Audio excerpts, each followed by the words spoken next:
Itu ya, dengan mengetahui hikmat aja, kedalaman hikmat, itu growing spiritually gede banget. Makanya gue pisahkan ya, yang belas asih, pelayanan itu beda, nggak ada kaitannya. Ya, justice, power. Nah, kalau gue baca dan akhirnya gue pelajari bener ya, informasi itu gue hanya dapat di buku Urantia. Ya, ternyata hikmat itu satu roh, ya, roh. Dia itu roh. Jadi artinya sifatnya spiritual ya, yang harus kita ini. Nah, dan ada 7 level. Hikmat itu paling tinggi. Jadi kita tekan susah sekali dapat ke level ke-7 kalau kita nggak dapat dari yang pertama dulu, ya. Yang Ya, pertama. Jadi ini ada percikan ilahi, ya. Nah, ini ada 7 itu, 7 ajudan main. Kita nggak akan bisa bercakap-cakap sama si percikan ilahi kalau kita nggak mengaktifkan yang 7 ini. Ngerti nggak? Jadi banyak orang bilang, oh, gue bercakap-cakap sama percikan ilahi, bullshit itu. Kenapa? Karena ini masih banyak racun mental di sini. Ngerti? Jadi ada orang bilang ya, gue bercakap-cakap sama sama ini percikan ilahi. Itu bullshit. Kenapa? Karena kita bisa lihat dari kehidupan seharinya racun-racun mentalnya masih banyak. Ya. Nah, ya, yang 7 ini itu yang pertama sekali itu apa? Intuisi. Kalau you nggak ngembangin intuisi you akan sulit sekali tuh. Itu yang itu yang paling rendah tuh malah intuisi. Ya. Nah, jadi kenapa itu sulit kita kembangkan intuisi? Karena kita waktu jadi manusia, kita punya lingkaran psikis namanya. Jadi kalau ajudan man itu ada 7, lingkaran psikisnya juga ada 7. Ya, jadi kita ada di 7, kita harus menuju ke lingkaran paling nggak yang nomor 3. Nomor 2, terus nomor 1. Nomor 1 itu hikmat. Ya, jadi nomor 7, nah. Nomor 7, 6, 5, 4, 3, 2. Itu lingkaran psikis. Kalau lingkaran psikis kita nggak bisa selesaikan, kita nggak bisa bicara memperhatikan ilahi. Ya, jadi ini di sebelah kiri ya, yang 7 tadi ya, lingkaran psikis. Yang di sebelah kanan, alat untuk membantu menyelesaikan lingkaran psikis. Ya, jadi lingkaran psikis yang paling luar, itu nomor 7 itu, ya itu yang membuat kita jadi gini, karakter kita, segala macam, racun mental, hormon, kimiawi. Nah, pertama harus diselesaikan dengan intuisi. Itu dulu. Misalnya gini ya, kayak gue tinggal di sini, lalu nggak ada air, keluar sambil air. Intuisi gue mengatakan kalau gue minum air ini, gue akan sakit, ya, karena air ini ya higienik. Tapi kalau gue nggak minum air, gue juga dehidrasi. Kalau dehidrasi, gue akan makin lemas, makin lemas. Karena nggak ada siapa-siapa, gue nggak bisa minta tolong siapa-siapa, gue sendiri. Jadi dengan intuisi gue mengatakan apa? Minum. Walaupun logika gue tahu bahwa itu nggak sehat nanti. Ya, gue lakukan. Gue minum dan gue sekarang udah 2 hari, 3 hari tergeletak dengan lemes, ya dengan lemes. Tapi gue nggak mati gitu ya. Dan gue banyak sekali dapat hikmat. Nah, bayangin dari 1 bisa ke 7 tuh.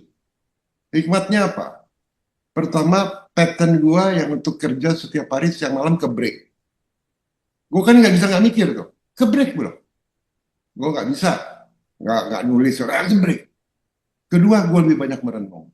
Ketiga, gue mulai memperhatikan kesehatan gue di dalam. Ah, gue tahu ini intuisi.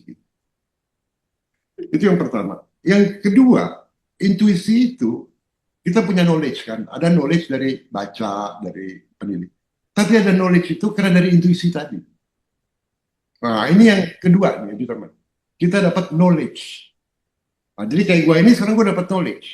Jadi kadang ada pilihan yang secara logika jelek, tapi intuisi mengatakan iya, gue ikut intuisi gue. Dan akhirnya sekarang gue dapat knowledge.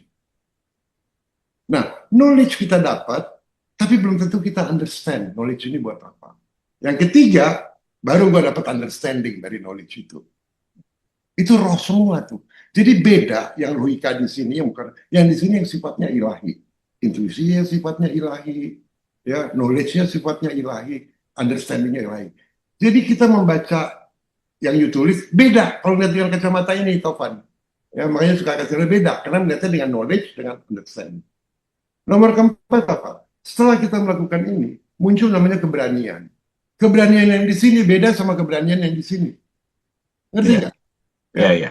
Keberanian untuk retret, keberanian untuk memutuskan ke Bali, keberanian untuk memutuskan gue sendiri di sini, itu keberanian. Ya. Nah, yang nomor 5 itu adalah komunitas, counseling. Ya. Nah, yang lima ini semua dimiliki oleh binatang. Binatang kan nggak sekolah, kok dia punya intuisi. Binatang nggak sekolah, nggak punya knowledge, kok dia punya knowledge. Dia lihat api panas, dia punya knowledge. Akhirnya dia punya understanding kalau dia dekat api. Ngerti nggak? Ketika dia harus mempertahankan keluarganya, dia punya courage. Jadi kita kembali kayak makanya binatang hanya punya 5. Ya, kita juga punya 5 itu. Masa kita kalah sama binatang? Binatang juga berkomunitas kayak kita. Ya. Nah, binatang hanya punya 5, bro. Nah, kita juga punya 5.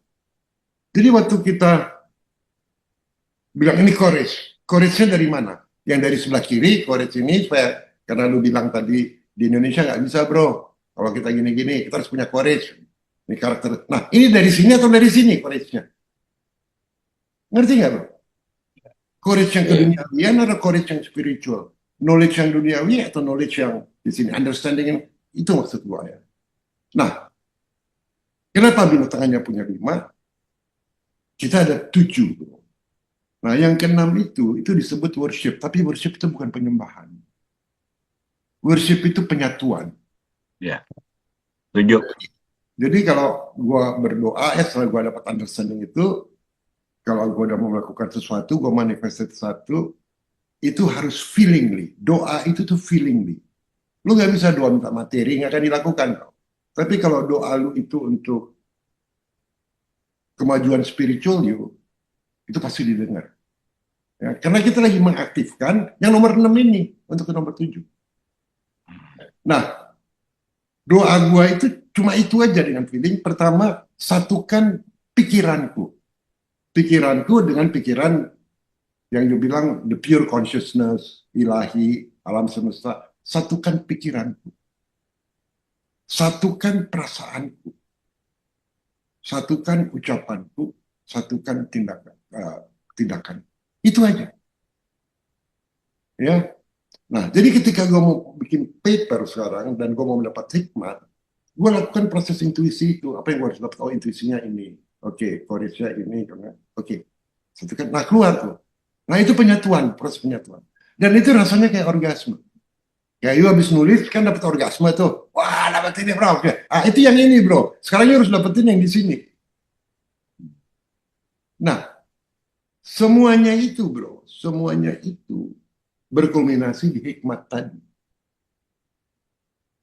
Jadi kalau you sudah sampai tadi ke yang kelima tadi, ya kelima, ya, itu udah bagus banget tuh. Kayak gini nih, forum kita ini udah yang kelima nih.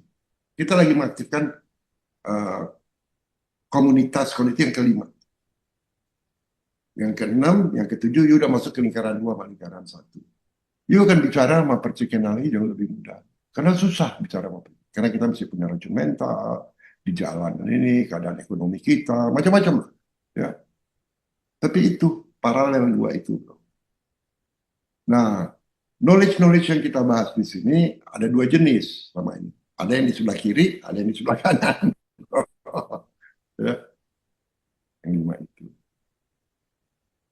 Nah, kalau tadi kita bicara bedakan antara wisdom sama uh, love dan ini, itu kan kita bicara yang di sebelah kiri, betul? Ya, kan kita pisahin. Tadi kita campur aduk. Sekarang kita pakai, oh iya.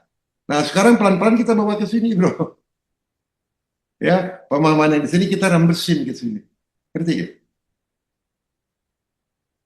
Jadi waktu dia melakukan gitu, oh ya ini harus kita dahulukan ya ini wisdomnya, ininya, gesturnya. Oh ya.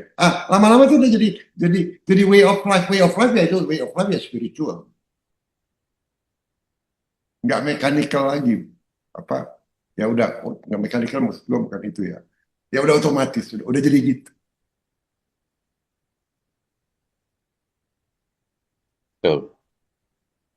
pembadanan jadinya. Betul, betul Pak. Itu istilah yang tepat.